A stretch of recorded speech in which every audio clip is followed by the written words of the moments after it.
Si es la primera vez que tú visitas esta plataforma, que ve este canal, te solicito que te suscriba, que comente, que comparta este video.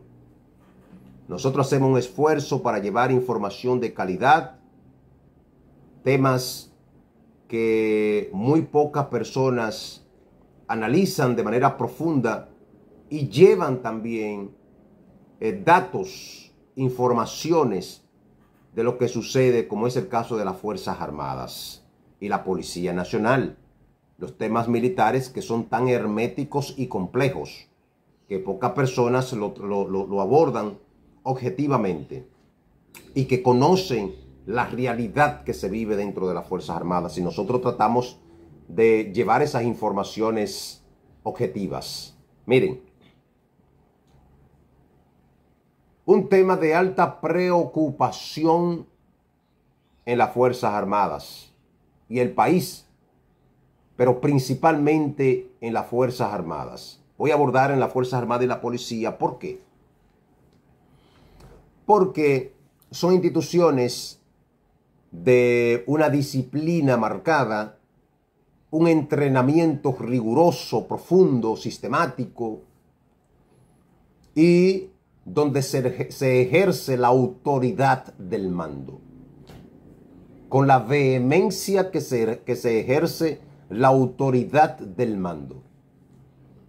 Entonces, por eso que tenemos que abordar este tema, que son la cantidad de infartos fulminantes que se vienen sucediendo en las Fuerzas Armadas, en los miembros de las Fuerzas Armadas.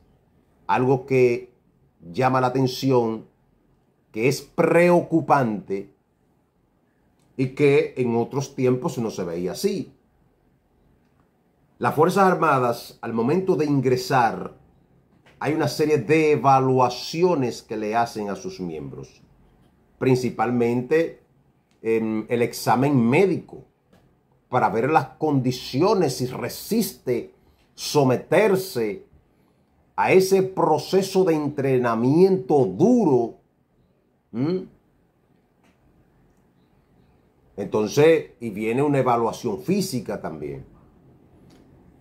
Sin embargo, esa cantidad de muertes fulminantes, de infartos, a mi juicio, creo que se ha incrementado luego del COVID-19. Este tema de la vacuna del COVID, esto es una teoría mía, ¿verdad? Yo no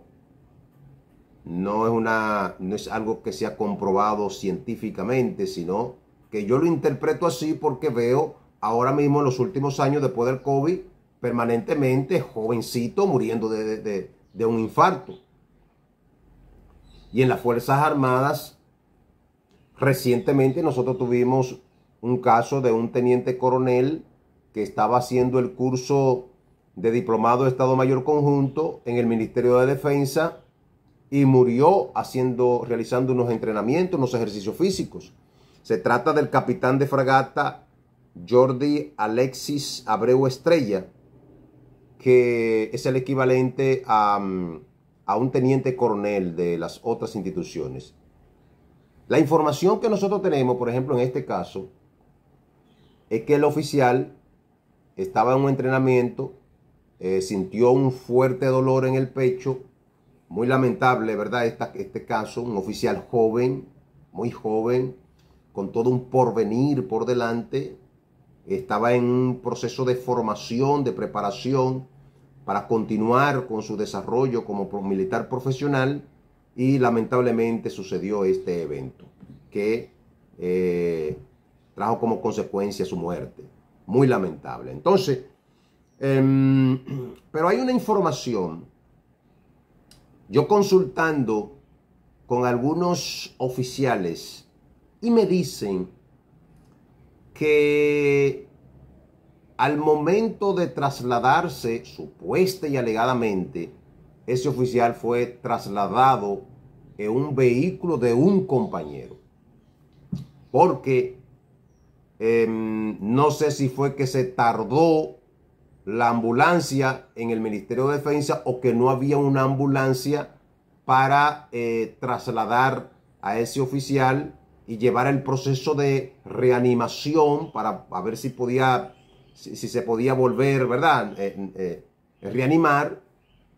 Esa es la información que tenemos, que fue trasladado en un vehículo, ¿verdad? Que no tiene las herramientas, porque una ambulancia sí tiene las herramientas, las condiciones óptimas para agotar esos pasos de reanimación. Esto es una información que es bueno que eso se aclare. No estoy en este caso juzgando porque ni diciendo que sea afirmándolo como algo verídico. Es una información que me llegó, ¿verdad? Y yo lo estoy poniendo en contexto porque no quisiera que en otro evento, bueno, si eso sucedió, de que no llegó una ambulancia a tiempo, bueno, se repita. Y en ese tiempo, pues una persona pueda perder la vida. Porque probablemente alguien que esté infartado, si se aborda rápidamente, se puede reanimar y salvarle la vida. Entonces, eso yo quiero que se aclare. El otro punto es, señores, siguiendo ese tema,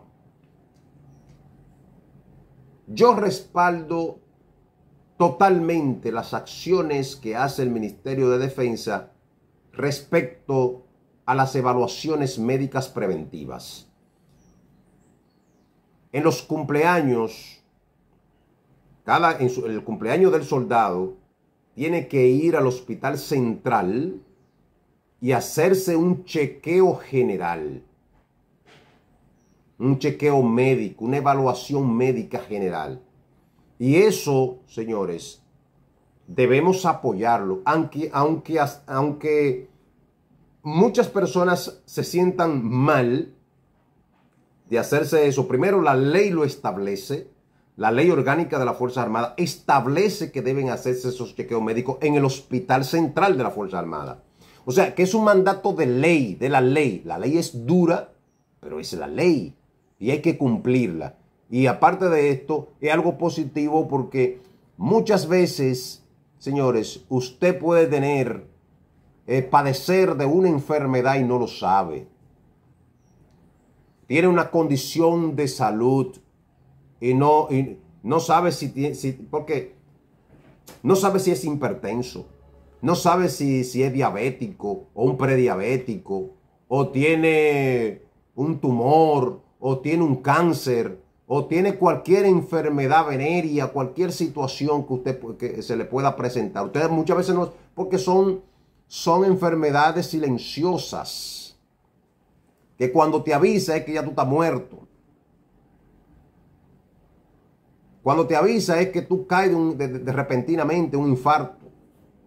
Entonces por eso nosotros respaldamos estas acciones del Ministerio de Defensa que ordena que los miembros de las Fuerzas Armadas tengan que hacerse esas evaluaciones. Y así evitar, porque se le va a dar otro tratamiento, otro seguimiento. Usted tiene una enfermedad catastrófica, a usted se le va a dar otro seguimiento y puede salvar la vida. Estamos totalmente de acuerdo con eso. Y yo tengo información de que han habido muchísimas personas que tienen cáncer y no lo sabían. Y producto de esas evaluaciones se dan cuenta. Entonces, ese cáncer en una etapa temprana, vamos a decir, y se puede salvar la vida. Con las intervenciones, con los procedimientos que se hacen sobre estos temas. Entonces tenemos que valorar eso. Otro punto que quiero abordar, siguiendo el tema de salud el tema militar de la disciplina y el entrenamiento. Miren, cuando yo estaba en la unidad Comando Especial contra el Terrorismo, yo tenía un primer teniente como ejecutivo en ese momento, que actualmente es teniente coronel, debe ser teniente coronel, un muchacho joven con una formación en valores, con principios, un joven militar muy conceptudo él. Cuando él aplicaba los correctivos físicos, oye, en una unidad, señores, donde el entrenamiento es terrible, donde tú vas a sacar lo más extremo de tu capacidad física. Y ese oficial, cuando iba a aplicar un correctivo físico, él decía a los soldados, a los subalternos, miren, no me pongan a los guardias a correr a las 2 de la tarde, al mediodía, a la 1. Porque el sol, el caliente, es muy agresivo, muy fuerte, muy impactante. Entonces, esos soldados o se dejaban para las 5 de la tarde, 5 o 6 de la tarde, para cobrarle la falta, o se corregían temprano en la mañana. Una visión. ¿Qué quiero decir con esto, señores? El mundo cambió. Cambió. Estoy hablando en lo climático, en la condición del individuo, mala alimentación, comiendo comida chatarra, tienen enfermedades que no lo saben, situaciones que de repente se te desarrolla una cosa y tú mueres, caes de una vez. Entonces, esos choques de calor en los entrenamientos, miren la Marina, unos muchachos hace unos años, cómo murieron en esos entrenamientos agresivos. Entonces, hay cosas que son innecesarias. Decirle a los oficiales, muchos gallos locos que andan por ahí, bandidos. Porque ¿cuál es la necesidad de tú meter a las 2, 3 de la tarde a un guardia, a reventarlo corriendo, haciendo ejercicio para que se te muera ahí mismo? Eviten eso en los entrenamientos. Eviten eso. Hay horarios prudentes para eso. Prudentes para esos castigos físicos agresivos y que son muy prolongados. Entiende el contexto, entiende el momento. Anteriormente eso no pasaba, por ahora está pasando. Que la gente te cae. Entonces, repito, vamos a trabajar lo que es la parte preventiva, la medicina preventiva. Vamos a atender estos temas. Las Fuerzas Armadas van más de 10 o 12 militares que caen de repente. Y yo me imagino que deben llevar un archivo para que todas las unidades, la primera brigada, cuarta brigada, los batallones, los regimientos, los escuadrones, la comandancia de la Armada de República Dominicana, los distintos puestos de la Armada, tengan un personal médico ahí o enfermeras para que permanentemente le tome la presión al soldado, lo esté su ritmo cardíaco para trabajar preventivamente, porque probablemente no sepa no sabe que tiene una condición médica especial.